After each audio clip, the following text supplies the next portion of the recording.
Assalamualaikum warahmatullahi wabarakatuh. Alhamdulillah wassalatu wassalamu ala rasulillah. Allahumma salli ala sayyidina Muhammadin karimil aba wal ummuhat. Hadis kursi yang dikutip oleh Imam Al-Ghazali menjadi renungan bagi kita bersama. Wahai anak Adam, aku heran kepada orang yang meyakini kematian. Bagaimana ia masih bisa bersenang-senang? Aku heran kepada orang yang meyakini hisab. Bagaimana ia masih sibuk mengumpulkan harta.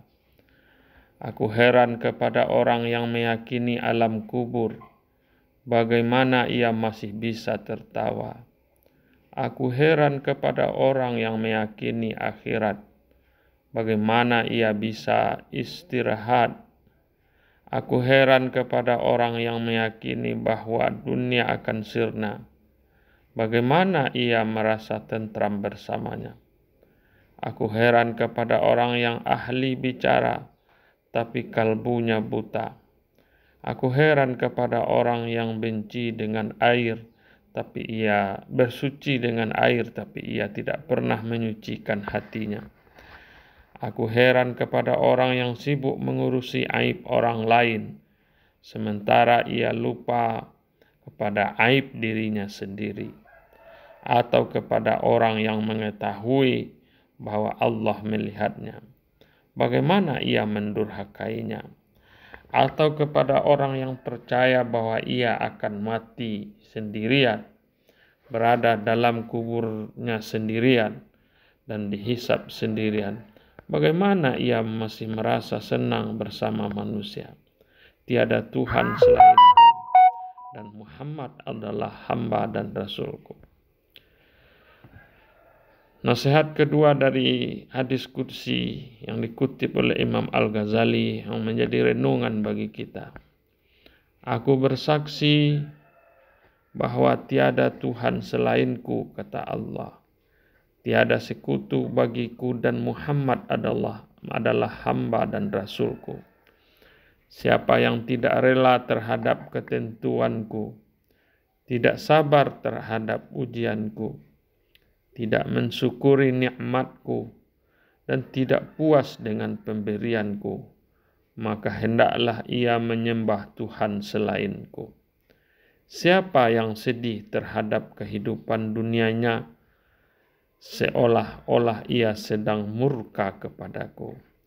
Siapa yang mengeluh atas suatu musibah, berarti ia telah mengeluhkanku. Siapa yang mendatangi orang kaya lalu ia merendahkan diri karena kekayaannya, maka hilanglah 2/3 agamanya. Siapa yang memukul wajahnya karena kematian seseorang, seolah-olah ia telah mengambil tombak untuk memerangiku. Siapa yang mematahkan kayu di atas kubur, seolah-olah ia telah menghancurkan Ka'bahku dengan tangannya. Siapa yang tidak peduli dari mana ia mendapat makanan, maka Allah juga tidak peduli dari pintu mana ia akan dimasukkan ke neraka Jahannam. Siapa yang tidak bertambah agamanya, berarti ia merugi.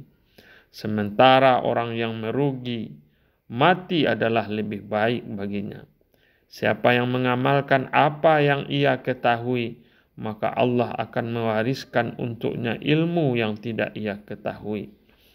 Serta siapa yang panjang angan-angan, maka amalnya tidak ikhlas. Nasihat yang ketiga dari hadis qudsi, Allah berfirman sebagaimana yang dikutip oleh Imam Al-Ghazali. Wahai anak Adam, jadilah orang yang qanaah, maka engkau akan merasa cukup. Tinggalkan rasa dengki, pasti engkau bahagia. Hindarilah hal yang haram, pasti kamu ikhlas dalam beragama. Siapa yang tidak melakukan ghibah, aku cinta padanya. Siapa yang meninggalkan manusia, ia akan selamat dari mereka. Siapa yang sedikit berbicara, sempurnalah akalnya. Siapa yang ridha dengan yang sedikit, berarti ia telah yakin kepada Allah Subhanahu wa ta'ala. Wahai anak Adam, engkau tidak mau mengamalkan apa yang engkau ketahui.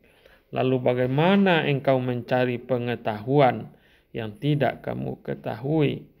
Wahai anak Adam, engkau telah berbuat di dunia seolah-olah tidak akan mati esok, dan sibuk mengumpulkan harta seakan-akan hidup selamanya. Wahai dunia, jangan engkau beri engkau yang tamak. Wahai dunia, jangan engkau beri orang yang tamak padamu. Carilah orang yang zuhud terhadapmu.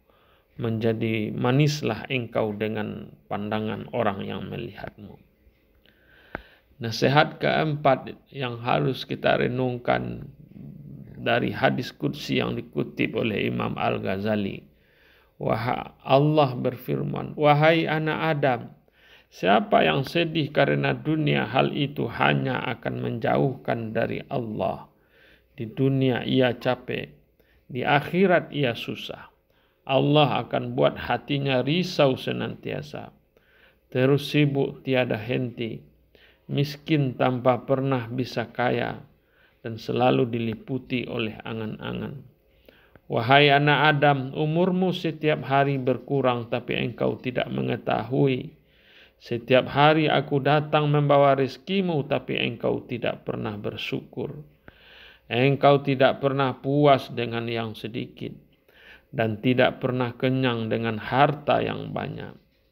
Wahai anak Adam, setiap hari aku berikan rezeki padamu, sementara setiap malam para malaikat datang kepadaku membawa amal burukmu. Engkau makan rezekiku, tapi engkau maksiat padaku. Engkau berdoa kepadaku, lantas kukabulkan. Kebaikanku tercurah padamu, tapi justru kejahatanmu yang sampai padaku. Sebaik-baik kekasihmu adalah aku, sedangkan seburuk-buruk hambaku adalah engkau. Engkau lepaskan apa yang kuberikan padamu. Kututupi keburukanmu setelah sebelumnya terbuka. Aku malu padamu, sementara engkau tidak pernah malu padaku. Engkau melupakanku dan mengingat yang lain. Engkau takut pada manusia dan merasa aman dariku. Engkau takut pada murka mereka dan tidak takut pada murkaku. Allah Subhanahu wa ta'ala juga berfirman dalam hadis qudsi yang dikutip oleh Imam Al-Ghazali. Wahai anak Adam, jangan engkau menjadi orang yang meremehkan taubat, panjang angan-angan, mengharap akhirat tanpa mau beramal, berkututur kata layaknya orang-orang ahli ibadah, tapi beramal layaknya orang munafik. Jika diberi tidak pernah puas, dan jika tidak diberi tidak bisa sabar. Menyeru kepada kebajikan tapi ia sendiri tidak mengamalkan. Mencegah kejahatan tapi ia sendiri terus melakukannya. Mencintai orang saleh sementara ia sendiri bukan termasuk golongan mereka. Dan membenci orang munafik tapi ia sendiri termasuk di antara mereka. Mengatakan sesuatu yang tidak ia kerjakan dan mengerjakan yang tidak diperintah. Ia menagih apa yang ia sendiri tidak penuhi. Wahai anak Adam, setiap kali hari berganti, bumi berbicara padamu yang isinya. Wahai anak manusia, engkau berjalan di atas punggungku, dikubur di dalam perutku, mengumbar syahwat di atas punggungku, dan ulat-ulat melalahmu di dalam perutku. Wahai anak Adam, aku rumah pengasingan, rumah pertanyaan, rumah kesendirian, rumah kegelapan, rumah ular kalajengking. Maka makmurkanlah aku, jangan engkau rusak. Demikian saja, terima kasih. Mudah-mudahan ada manfaatnya. Assalamualaikum warahmatullahi wabarakatuh.